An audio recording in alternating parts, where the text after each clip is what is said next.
नमस्कार दोस्तों, मैं सरोज पांडे। क्या हम अपने पितरों के लिए कुछ कर सकते हैं?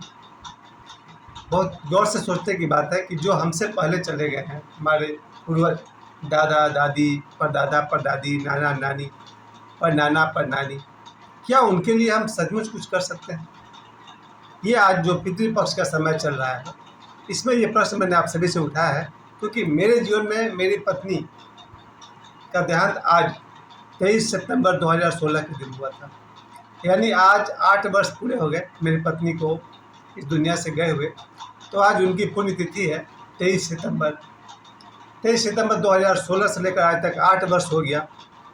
आज मेरे मन में ये विचार फिर से उठा है कि क्या हम इनके लिए कुछ कर सकते हैं, या जो कहा जाता है कि जो पितृपक्ष जो समय चलता है, इसमें हम अपने पितरों के लिए कुछ कर सकते हैं। जो हमारे पूर्वज हैं, किसी के दादा परदादा, किसी के चाचा, किसी के बड़े भाई, किसी की पत्नी, जो लोग भी हमारे लिए बहुत कुछ किए हैं, वो इस दुनिया में नहीं है, क्या हम उनके लिए कुछ कर सकते हैं?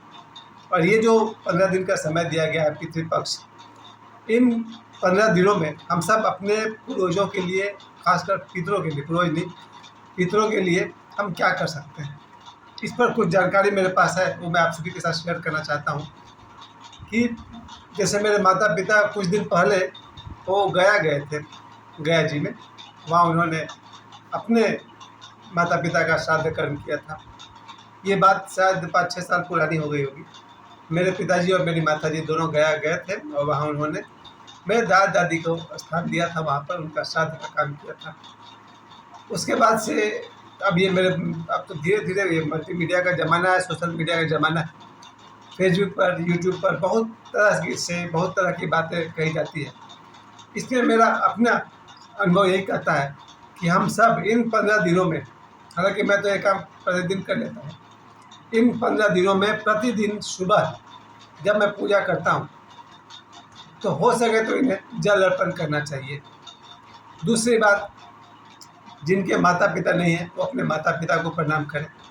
जिनके इसके साथ साथ कम से कम ऐसा कहा जाता है कि अपने माता पिता, दादा दादी, परदादा परदादी और नाना नानी, परनाना परनानी, इतने लोगों को अगर वो इस दुनिया में नहीं हो तो उन्हें सुबह जल चढ़ाते हुए प्रणाम करना चाहिए। इसमें जो मिनिमम बात कही गई है, कम से कम, ये हमारे एक गुरु जी हैं, योगीराज शैलेंद्र शर्मा जी, उन्होंने कहा था मिनिमम अगर आप जल भी नहीं चढ़ा सकते, कुछ भी नहीं कर सकते, तो आप उन्हें एक बार आवाज़ दे करके उन्हें प्रणाम करें। जो भी हमारे माता पिता, दादा दादी, परदादा परदादी, नाना नानी, परनाना परनानी, इनके अलावा आप जिनको भी आप मानते हैं जो दुनिया में नहीं है, उन्हें एक बार याद करते हुए प्रणाम करें, तो भी उनका आशीर्वाद आप पर बरसेगा। इसमें ये बात विशेष तौर पर कही गई कि कोई कितना भी आधुनिक हो जाए, मॉडर्न हो जाए, देश विदेश में जाकर पढ़ाई करे, कंप्यूटर का इंजीनियर हो जाए, आज अगर 2024 में कोई आदमी कहे कि मैं तो मॉडर्न हूँ, भूत प्रेत स्वर्ग नर्क पितर सबको नहीं मानता हूँ, उसकी मर्जी। लेकिन मैंने ऐसा कोई आदमी नहीं देखा। मेरे रिलेशन में, मेरे दोस्तों में जितने भी लोग हैं, सभी अपने अपने जो लोग भी पितर इस दुनिया से जा चुके हैं, माता पिता या कोई भी, उन्हें इन 15 दिनों में, मैंने तो अधिकांश लोगों को देखा है, वो अपने मुंडन भी कराते हैं और इस तरह से वो अपना श्रद्धा उन पर अर्पण करते हैं। श्राद्ध वर्ड कहीं ना कहीं श्रद्धा से ही जुड़ा हुआ है। तो मिनिमम मैंने देखा है लोगों को कि प्रतिवर्ष इन 15 दिनों में जिनके पिता या माता या दोनों नहीं है, वो लोग अपना मुंडन करते हैं। इसके अलावा ये बात बिल्कुल सही है कि जिन माता पिता ने, दादा दादी ने, परदादा परदादी ने आपको अपने ज़मीन जायदाद दिए, आपके लिए मकान बना दिए, जितने सारे पेड़ आप देखते हैं वो अक्सर दादा दादी के लगाए हुए हैं। तो जिन पूर्वजों ने हमारे लिए अपने ज़मीन दान कर दिए, हमारे लिए घर बना दिया, हमारे लिए पेड़ पौधे लगा दिए, अगर हम उनके लिए इतना भी नहीं कर सकते कि गया जी में जा कर के उनका श्राद्ध का काम करें, तो फिर हमारा फिर बेकार है हमारे ऐसे आदमी का औलाद होना।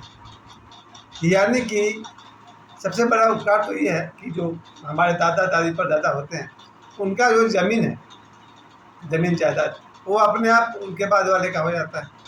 यानी कि दादा दादी का ज़मीन हो गया पिताजी माँ का, और उनके जो भी ज़मीन जायदाद है वो हमारे हो जाते हैं।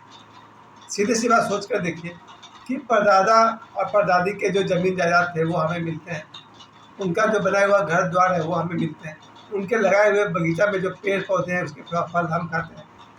ये हमारा कर्तव्य है कि हम उन्हें इन पितृपक्ष में अपना सम्मान देते हैं। इतना ही नहीं, जो लोग वहाँ गया जी में श्राद्ध करने जाते हैं, उन्होंने मुझे लौट कर बताया है कि अपने पूर्वजों के पितरों के अलावा हम वहाँ पर पेड़ पौधों को भी प्रणाम करते हैं, नदियों को प्रणाम करते हैं, ऐसे जीव जंतुओं को प्रणाम करते हैं जिनका दूध हमने कभी पिया हो। अगर हमने कभी किसी समय में किसी जानवर का दूध पिया है, जैसे कि गौ माता है, कोई भी जानवर में आप बोलना सर, अगर आपको लगता है कि जानवरों का हमारे ऊपर उपकार है तो उनको भी अपने तरफ से प्रणाम करना चाहिए। और निश्चित है, दुनिया में हमारे ऊपर सिर्फ हमारे ही रिश्तेदारों का उपकार नहीं है, बहुत सारे पशु भी हैं जो ने कुछ ऐसे बैल रहे होंगे जिन्होंने हमारे लिए हल चलाया और हम लोग उनका अनाज खाए। इसका मतलब कि जीवन में सिर्फ अपने पितरों का ही नहीं, पेड़ पौधे नदी पशुओं का भी योगदान रहा है। तो वास्तव में इन पितरों के लिए हम क्या कर सकते हैं?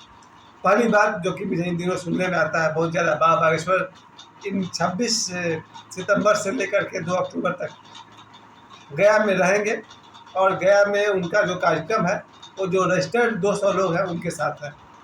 यानी कि बाबा बागेश्वर 26 सितंबर से 2 अक्टूबर तक गया जी में रहेंगे, लेकिन उनका जो कार्यक्रम है वो ओपनली कथा का कार्यक्रम नहीं है, तो सिर्फ 200 लोगों के साथ किसी हॉल में उनका कार्यक्रम है। जो रजिस्टर्ड लोग हैं उन 200 के साथ बाबा बागेश्वर रहेंगे, उनका ओपन कथा नहीं होने वाला है। और पितरों के लिए क्या कर सकते हैं उसकी जानकारी के लिए आपको बाबा बागेश्वर के भी वीडियो देखना चाहिए, या और भी जितने भी सदगुरु जो भी आपको पसंद करते हैं, जिनको आप पसंद करते हैं, उनसे उनका वीडियो आप सभी को देखना चाहिए। लेकिन अभी भी मुझे लग रहा है, अभी तो 17 तारीख से शुरू हुआ था पितृपक्ष, आज हो गया 6 दिन, अभी आगे भी 8-9 दिन बाकी है। मैं हमेशा करना चाहता हूँ कि इन दिनों में हो सके तो ऐसा लोग कहते हैं, मैं तो इसको मानना नहीं चाहता हूँ, लेकिन जो सत्य है सो है कि अगर पूर्वज हमसे नाराज़ हो जाएं तो हमारे काम में बाधा आने लगता है। यही बात मैं नहीं मानना चाहता हूँ। हमारे पूर्वज हमारे लिए माता पिता के समान है, वो हमसे नाराज़ हो जाए ऐसा तो मैं सोच नहीं सकता हूँ, लेकिन चलिए, हो सकता है वो भी हमारी तरह कभी मनुष्य थे। कहा जाता है कि अगर पितर आपसे नाराज़ हो जाए, पितृ दोष हो जाए, तो आपके घर में अशांति हो जाती है। तो फिर पितृपक्ष के दिनों में उन पितरों को सम्मान हमें देना चाहिए। कहते हैं कि ब्राह्मण को भोज कराना चाहिए। ये भी कहा था कि पितृदोष अगर घर में हो तो शादी ब्याह जैसे मांगलिक कार्य होने में विलम्ब होने लगते हैं, या बात बनते बनते बिगड़ जाती है। यानी जिस घर में पितृदोष हो उस घर में मांगलिक कार्य होते होते रह जाते हैं। किसी का कोई काम धंधा बिजनेस नौकरी चल रहा वो अचानक छूट जाता है। ऐसा कहा जाता है कि पितृदोष जिस घर में हो जाए वहाँ नौकरी होते होते बात बिगड़ जाती है, चलता हुआ बिजनेस ठप हो जाता है, और बहुत तरह की घर में सबसे बड़ी बात की अशांति, कलह, आपस में मनमुटाव, ये सब की स्थिति रहती है पितृदोष के कारण।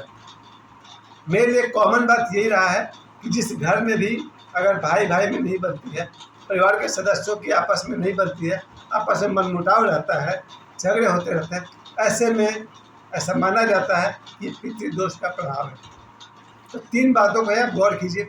अगर घर में अशांति है तो पितृदोष, अगर घर में शादी ब्याह या मांगलिक कार्य नहीं हो रहे तो पितृदोष हो सकता है, और अगर किसी की काम धंधा नौकरी हो रही है या रुक जा रही है, बाधा हो रहा है, तो पितृदोष। और भी बहुत सारे इसके इफेक्ट माने गए हैं।